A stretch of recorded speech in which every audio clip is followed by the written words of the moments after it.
This Restoration Today special series highlighting women in leadership is brought to you by Spot On Solutions. SOS is the leader in digital marketing for cleaning and restoration companies. As a Google Premier partner with industry expertise, they can help you grow your business with a customized marketing strategy and one-on-one support.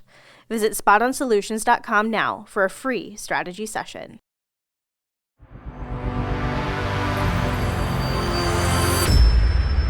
Welcome to a fresh episode of the Restoration Today podcast. Hey, if you're liking what you hear, please leave us a review. We would really appreciate it.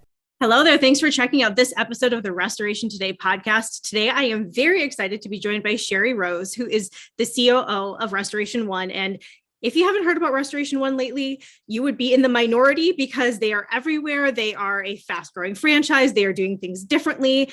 They just broke some news a couple of days ago about something very exciting coming in 2022 that has to do with like a big TV network kind of thing. So Sherry, thank you so much for joining me. I know that you've got a big background with like Maids and Terminix and ServiceMaster Restore. And so you've been kind of in the franchise and business world for a while. So I'm going to toss it right over to you and have you introduce yourself a little bit and share a little bit more about your background. It's so fun to be here. And I watched your podcast, and of course, Tom was on it, which was really fun. And I'm so happy to be here. Yes, I'm with Restoration 1, and this has to be, I've had great jobs and I've worked with great people. And this is, I don't know how it can be the greatest, but I think it's so fun. So fun. My background, I grew up in a family business. My dad was a welder. My mother ran the office. I don't know that I ever knew there was such a thing as corporate America. And somehow I just ended up in it, and kind of an incidental traveler here, and loving just what's unfolded. I spent my first 13 years with a little known weight loss company called Jenny Craig when they opened, answered a blind ad and had an incredible 13-year career with them, and just so grateful. And then ended the next 16 years over at ServiceMaster and had the privilege of working across many brands with many incredible people, franchising and company owned. And then a year ago, June, came to Restoration 1 because it was going to be a fun job. And it's turned out to be more than fun. Excellent. So what makes it fun, and what makes Restoration 1 different, would you say? What's been fun for me selfishly is coming into something that's new and young and still forming. It was incredible to be part of mature brands and the people that are multi-generational in them. It's very humbling. And then to come here and have lived that and have a sense of what can be ahead of you as much as you can. You can't read the future, but knowing what it means to be a mature brand, coming in and being able to be nimble and creative and build has been exactly what I would consider to be fun. So how long has Restoration 1 been around? A little over 6 years. But again, remember, it started, as a small group based out of Florida.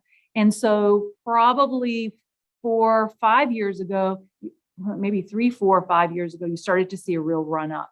And that's when Gary Finley got involved and really saw the value of the brand and really went on a run of selling franchises that really has gotten us to the network size that we are today. So where did the business idea come in of not doing program work? I find that to be like the most unique thing, I think, from the outside looking in of Restoration 1, because most people do program work, right? Especially on the franchise level. So to have a franchise system that's operating without it is wow. So where did that idea come from? How does that work? And they told me about it before I came in. I could not believe it. I was like, no, there's no way. That can't be true. And so I came in skeptical to it, and probably very biased based on my experience with vendor work and how important that can be. I mean, it's just such a huge piece of business and responsibility and frankly, complexity. So coming in and them not having it, I thought, wow, I'm going to be able to like do so much here. It's going to be crazy. And got here and realized that not only was this network thriving with it, they really were not seeking it. And the most startling part, which is what I thought I knew, but I really came to know, is there's so much work out there that we can be very healthy and serve and be an ally to many groups. And ally is actually a word in our values. And it's my favorite word of our values. To be an ally to the homeowner, to the insurance company or whoever is going to cover the loss, and our franchisees, and make that all work. It's working. And like I said, I came in a little skeptical and thought that can't be true, but wow, is it ever true? And it kind of has opened up a whole gateway of opportunity, and that's creative too. So that's why, that makes it even more fun.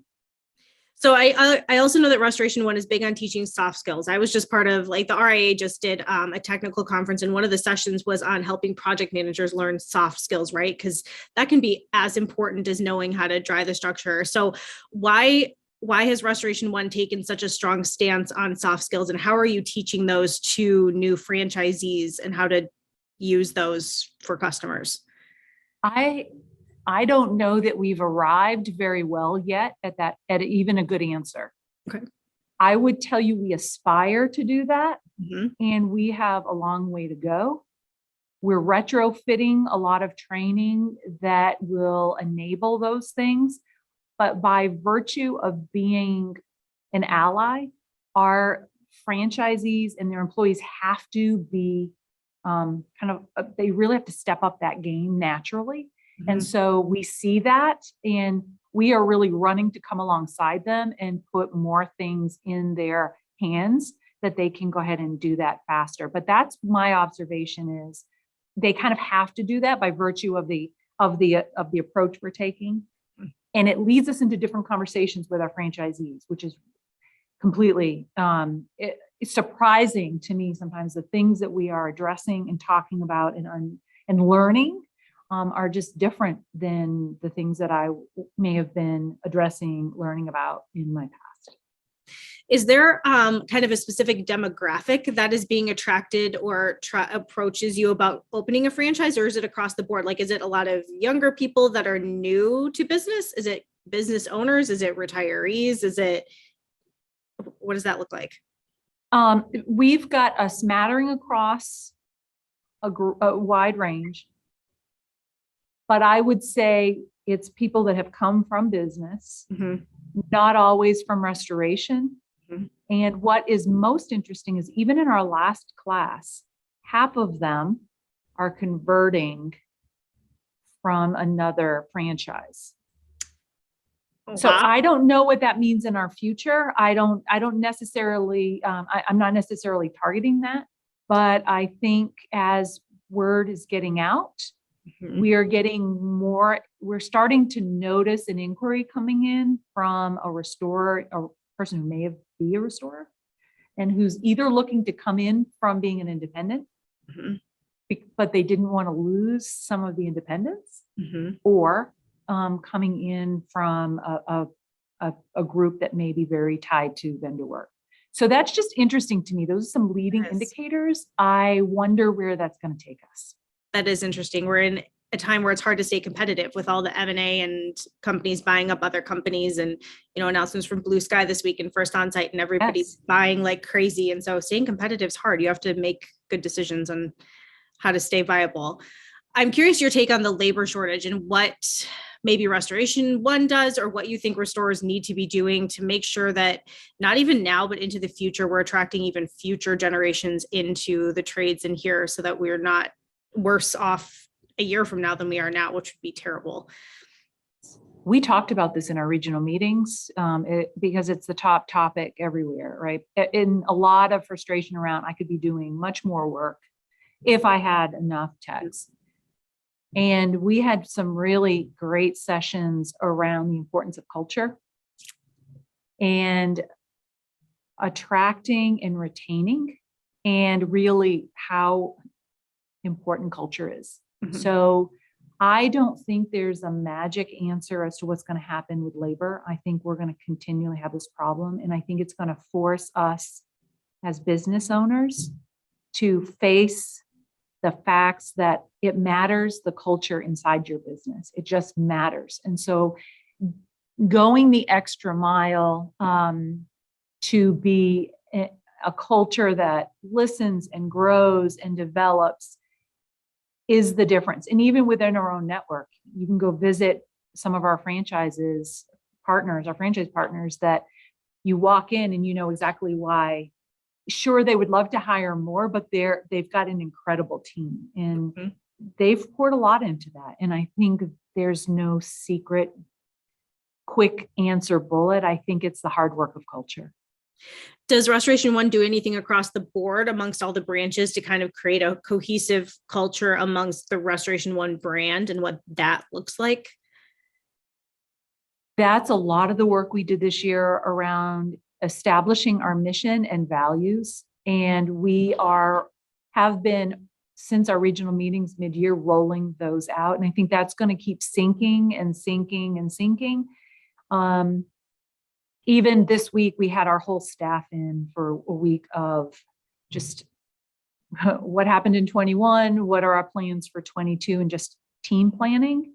And we had our mission and values up, and just having them on the boards up in front of the room as you were working, people would comment. And it's true. As you're working, you're doing the work, you're looking up and you're like, wow, we're really in line with our mission and values. So I think this is going to be a long process. And part of our motivation in doing it was to be able to articulate what our culture is, but to make them real and to make them straightforward and easy to understand and maybe aspirational in our efforts to achieve.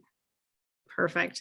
What would you tell women in the trades or looking to come into the trades or looking to make a career? You know, you've been a lot of different places and a few different restoration companies now. So what would you tell women who are looking for a different career? Come to the trades, come to Agreed. the trades. Yeah. We've got, as part of our brands here, we have the driveway company and Courtney runs it. We've got a female running it and she calls it the Driveway Divas for the women in that group. Mm-hmm. And we're going to start networking our own women within our businesses because I think trades are under tapped for female talent. And the thing about the whole thing is it's problem solving and communication. So businesses, I love watching husbands and wives working together. I grew up with my parents working together, but I just find it, I speak that language. I grew up in that language. That was me. And as a child of that, and watching the influence that a woman can have in a business is unique. And it just makes for a really incredible addition. So, and you know what? It doesn't always have to be husbands and wives. You know, we have businesses where there are just really strong women that are in management roles, right-hand management roles, and they just bring such a great perspective and health to the business. It's just a nice balance. So I would say, you know, I think women are looking at it more, but you can learn anything. So it's like, come on to the trades. It's honest work. Come do it. It is. And you can make a good living and you can. Yes. How do you find a work-life balance in a business, specifically like restoration, where it's 24/7, right? And you're high up in this franchise. So how do you find kind of a balance in life, especially with COVID? And I think you're working from an office, but you know, there's just a lot to figure out these days. So how do you find your balance? I think I mentioned I started at Jenny Craig, and Jenny Craig was an incredible company of women for the most part, not all women, but mostly. And there was an incredible culture of balance, and you work hard and you took care of your family. And I had incredible mentors, especially as our children were babies and growing, on how do you balance both? Because I just was never willing to sacrifice my family for a career. That's not my motivation. Yep. And a lot of the mentoring and the support I got at Jenny Craig has served me well my entire career. So I would tell you that for me, balance has always been about being organized, having great people around, not just me, but in the team, training and pouring into those people, and then respecting and allowing them to do their job so that we all carry the weight. So the weight doesn't change. It's still heavy, but it sure carries easier with great people all carrying their part. And so for me personally, that's how I get balance. Sure, there are long days and there are those things, but that's not every day. And so you can flex and move and make decisions as you need to make them. But again, it's all about the team and perspective. And so for COVID, it was really about trying to stay as normal as possible in a really abnormal time. And I think everybody was craving that. Yes. Yeah, absolutely. This industry, unfortunately, kind of breeds burnout. There was a study on it just a couple of years ago, I think by Middle Tennessee State. I can't remember, but I was a recruiter for a few years, and it was amazing how many people I talked to who were like recently divorced or estranged from a spouse or don't talk to their kids or whatever. And so I'm hoping that, maybe the pandemic has helped teach us a little bit more about priorities and finding that balance. It's hard when it's a 24/7 business, but I know a lot of women in this business who are owners and high up in their restoration companies and struggle with like, I need to go home and be with my family, but it's 24/7. What do you do? Yeah, really hard. And watching the franchisees, I came in during the pandemic. And it was really interesting because I think franchisees, we saw a pattern where for the first few weeks of the pandemic, people kind of reacted trying to figure out what was going on. And then then there was kind of this collective realization, wait a minute, we're mitigators, like we have to keep going. And people figured it out. Because of that, they had to figure out, how do I get my techs to the job? How do I work with customers who have a flood in their home? And they had to quickly rebound so that they could keep doing the work, because the work didn't end. It couldn't stop. So that resiliency, I think, is built into our industry. And again, that flex and move is all part of balance, but then doing what you need to do when you have to do it. Does Restoration One have, or what are some of Restoration One's big goals for 2022? You said you've worked a lot on culture this year. What does 2022 look like? We're so, the most overused word of the week was excited. We have great plans for next year. Of course, you talked about the announcement that just happened. Yes. Go for it if you want to talk about it. We're talking about Undercover Boss, and Gary Finley is going to be on it at some point. And do you know like season of when it's going to be on? Like, is it going to be in winter? The upcoming season. Okay. This season that's coming, that's starting in January. Okay. Yep. So we have that exciting event. We have our convention in March, which is always exciting to get everybody back together. Actually, it'll be 2 years since everyone was in one convention versus we did mini regionals last year just to keep the numbers lower. We've got incredible training plans around not just how you process, how you do the work, but how the data gets moved around. We make sure we get some good billing packets going. And we're going to be launching some business acumen training, making sure that our franchisees are running the most profitable business they can run. So we're excited to not just focus on the top growth, but help franchisees grow profit, which is all about long-term health. So what does training look like if you're a Restoration One franchisee? I think it's a little bit different than maybe other franchises. Yeah, we're playing around with some different things. And that's you don't what I have to talked let about all the cats agile out of the bag, but yeah, I'm like, we're doing some different things. We really are leaning into some subject matter experts on the outside and finding ways to tap that where we may not have it in our own shop, easy and fully baked. And so that approach of being willing to take best in class somewhere and bring it into our brand and then embrace it, that's really philosophically what we're trying to do with training. Otherwise, to build everything in-house, we're too young of a network to have built everything, and we want to move fast. So we really, and it's a recognition that other entities or people may have expertise that we don't have, and we want to be the best. So philosophically, that's how we're approaching training.